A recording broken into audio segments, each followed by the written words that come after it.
Bonjour et bienvenue dans votre 7-8 loisirs. Ravi de vous retrouver pour ce nouveau numéro, le sommaire de ce jeudi 23 mai. L'espace Philippe Noiret au Clé-sous-Bois accueille une exposition originale sur l'art numérique et post-digital. C'est l'une des spécialités de Lord Wildmore, un artiste aux multiples casquettes que nous découvrirons dans cette édition. Ce dimanche 26 mai, nous n'oublierons pas de voter pour les européennes, mais aussi de souhaiter une bonne fête à nos mamans. Pour l'occasion, la ville de Villepreux propose un marché des créateurs. Nous en parlerons en plateau avec nos invités. Pour la première fois depuis 20 ans, le championnat de France de gymnastique par équipe revient en Île-de-France et c'est au Vélodrome de Saint-Quentin en Yvelines que ça se passe de vendredi à dimanche. Une exposition haute en couleurs, celle de notre monde moderne, réalisée avec un ordinateur pour parler identité et technologie. Lord Wildmore présente ses œuvres à l'espace Philippe Noiret au Clé-sous-Bois jusqu'au 2 juin. Reportage de Mélanie Poquet. Des tableaux aux couleurs aussi vives que leur message. Il ne s'agit pas de toile, mais d'impressions sur plaque aluminium Chromalux dessinées à l'ordinateur. En octobre 2014, alors que je n'avais jamais ni peint, ni dessiné, ni quoi que ce soit du genre, je me suis mis à faire lors d'une fête de famille des dessins et des peintures sur des tablettes. Et mon beau-père, qui est peintre, mais assez dur, à un moment donné m'a vu faire et m'a dit « pas mal tes merdes ». Alors j'ai continué. L'exposition est en deux parties suivant ces deux techniques de création. Après l'impression, l'œuvre post-digitale. Des œuvres conçues en numérique, réinterprétées à l'acrylique sur toile. Je voulais absolument remettre de l'humain dans le digital. Alors c'est complètement paradoxal par rapport au fait d'être artiste numérique, mais je trouve que c'est vraiment important que les gens se posent la question. Une réflexion sur la place du numérique dans notre époque et sur l'identité. On retrouve régulièrement sur ses œuvres un même personnage, le beau tie-duck, le canard au nœud papillon. Ce que je veux montrer, c'est que ce canard, qui n'est rien, qui n'a pas d'yeux, qui n'a pas de bouche, tout le monde peut se projeter dedans. Et donc c'est votre identité propre, en tant que spectateur, qui peut émerger. Il y a 7 milliards d'identités pour l'instant. Et ça, je ne la nie pas, évidemment, que chacun, on a notre propre identité. Par contre, on ne peut pas dire, et je pense que c'est vraiment une illusion, qu'il y a une identité de groupe, à part celle d'être humain. Ces 2 dernières années de travail de l'artiste exposé réfléchissent la lumière avec leurs couleurs pour que celle-ci pousse votre propre réflexion.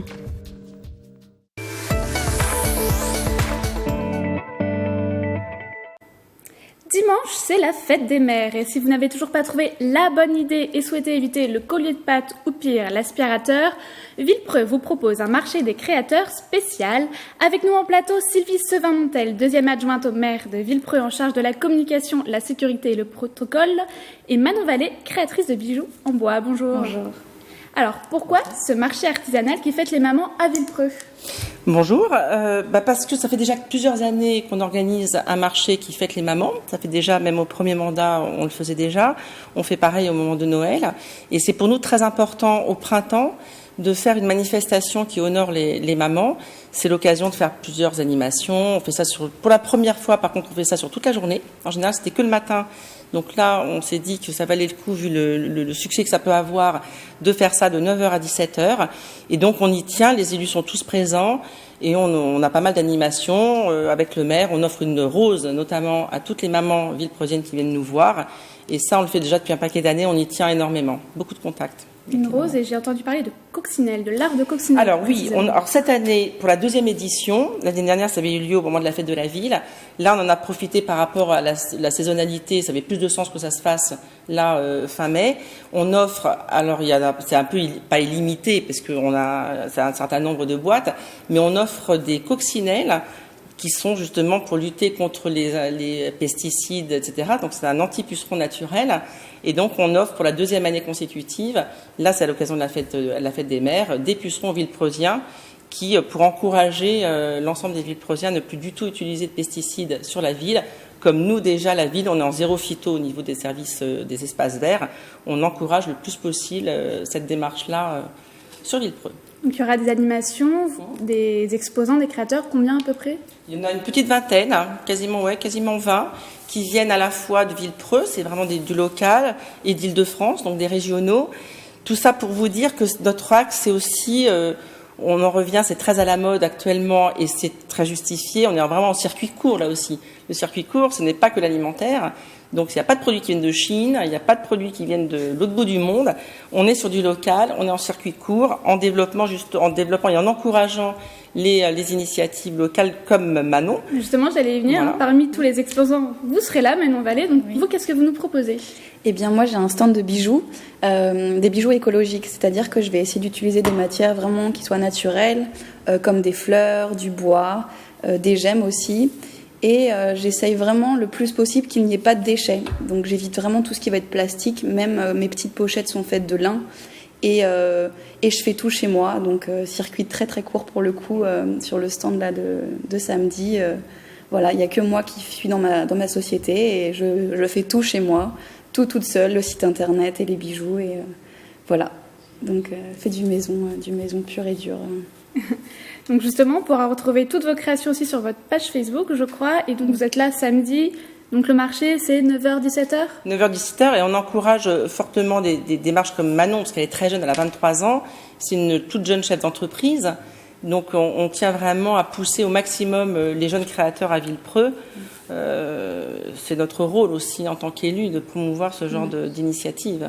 On est très très heureux qu'elle soit là samedi avec nous. Ouais, la mairie de Villepreux fait très bien son travail. C'est elle d'ailleurs, Sylvie, qui m'avait trouvée sur Facebook parce que j'avais posté une petite photo il y a quelques temps.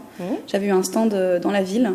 Et elle m'a contactée et depuis on ne se quitte pas, c'est-à-dire qu'elle m'a vraiment prise sous son aile et c'est super. Voilà, la mairie est vraiment active de ce côté-là. Donc, Très bien, on vous retrouve ce samedi donc pour ce marché spécial Fête des Mères à Villepreux de 9h à 17h.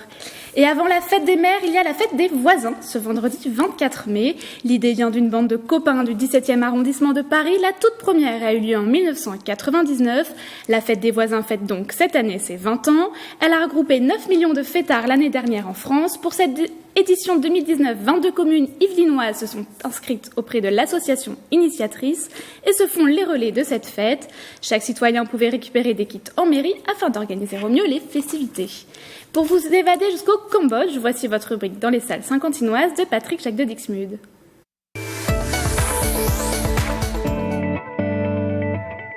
Cette semaine, à l'espace Philippe Noiret, retrouvez le film Funan, donc un premier long métrage d'animation du réalisateur Denis Do. On le propose lors de 2 séances exceptionnelles, donc ce dimanche à 18h30 et lundi à 14h, donc c'est un horaire un peu spécial. On reçoit à cette occasion le réalisateur et le producteur du film lors d'une rencontre avec des collégiens. Mais c'est ouvert à tout le monde, voilà, mais ça nous tenait à cœur de le proposer à ce public-là également. Donc c'est un premier long métrage qui a reçu le Cristal au festival à Annecy, donc meilleur film d'animation. Et le réalisateur s'inspire de l'histoire de sa mère. Ça raconte le destin d'une jeune mère cambodgienne qui se retrouve privée de son fils au début de la révolution Khmer Rouge. Voilà, donc c'est un film très fort, très bouleversant qu'on a envie de défendre cette semaine à l'espace Philippe Noiret.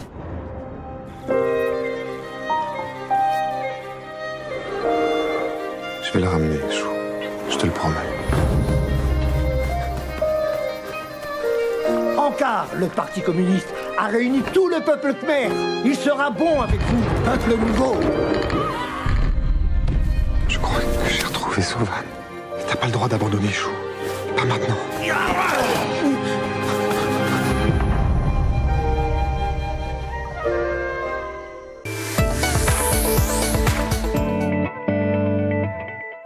Le Vélodrome de Saint-Quentin en Yvelines promet du spectacle de vendredi à dimanche.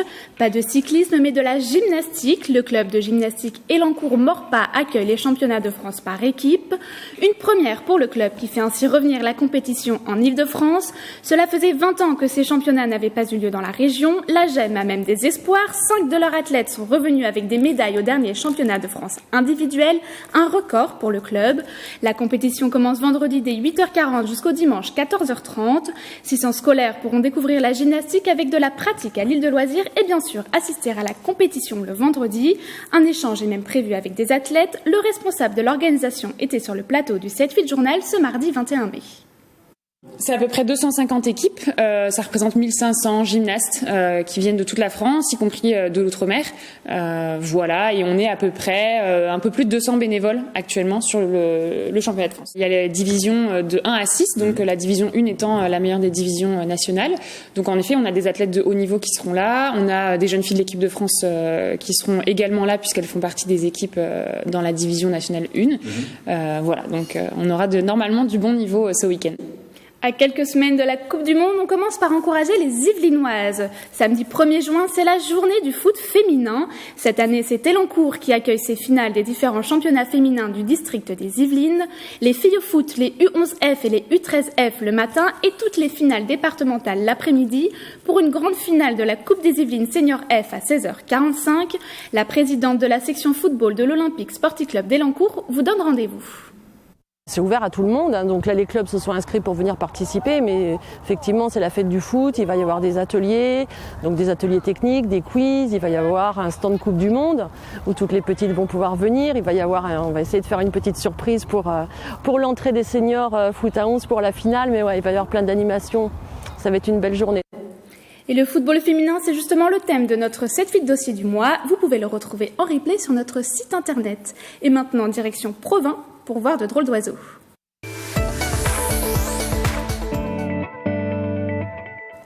La saison est ouverte pour le spectacle Les Aigles des Remparts de Philippe Hertel. Plus de 20 espèces de rapaces différentes se produisent à Provins. Reportage au cœur de la volière de Maëlys Kerouas de nos confrères via Grand Paris.